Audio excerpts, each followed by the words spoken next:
Welcome back, guys. Time to do a little bit of basic maintenance on the Subaru. The rear brakes are gone, so I have new pads and rotors here to replace those. So I'll do a quick walkthrough on that, how to get them all cleaned up.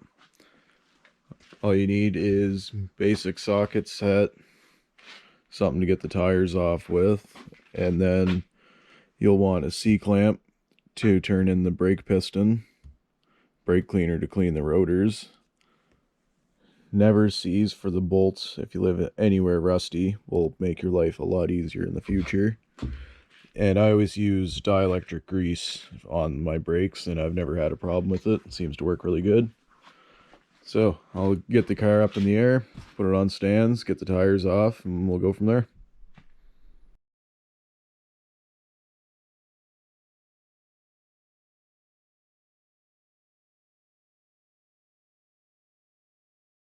Alright, once you get your wheels off, there's two bolts holding the back of your caliper on. I take both of those out.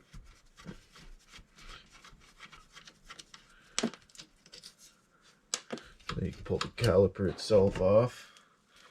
You can hang it on the spring with a bungee cord. I just have to set it right on the control arm, so it fits pretty well. And then you can get your pads out.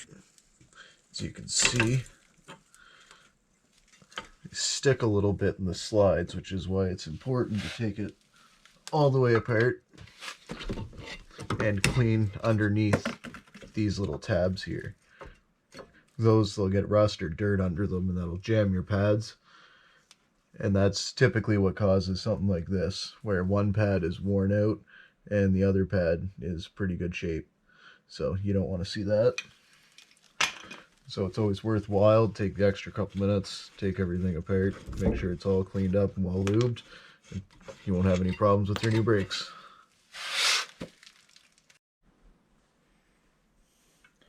You want to make sure the slide pins here move completely free. There should be no resistance on them. And then you can see how dirty these brackets are, as well as underneath the brackets. So I'll get those all cleaned up, put a bit of grease underneath so they don't get rust build up and rust scale under them. Put a little bit on top and on the pins, and everything will be moving like new.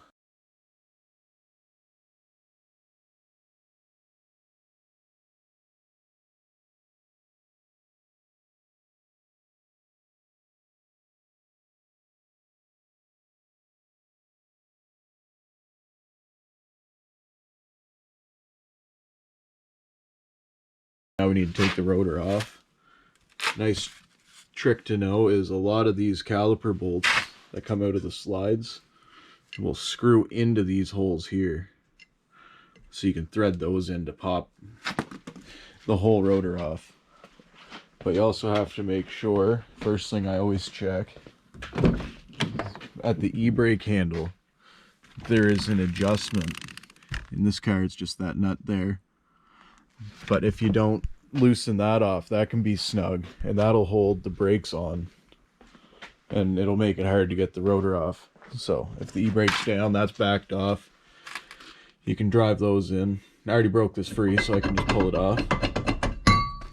And then off with the old rotor. Put the new one on. We're good to put our brackets back on. If you need to change the e-brake hardware underneath, it's always a good idea to take a couple pictures so you know how the spring goes, or just do one side at a time. The adjuster on the bottom is here. Usually I set it so there's a little bit of drag on the e-brake, so then it'll wear off the initial little bit when it bites in, and then it'll be set pretty well to hold the car while you're in park. So now I'll throw the bracket back on and slide the pads in, see how everything looks.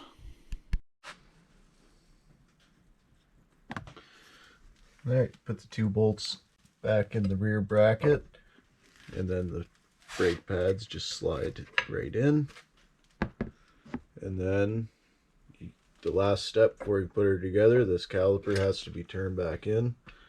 So you grab your C-clamp, put that right around the piston, and if you press it against the back, it should turn in very easily. If you have to really crank on it, then you need a new caliper, because that'll start to stick, and that'll also press your brake pads in and cause them to stick and wear out.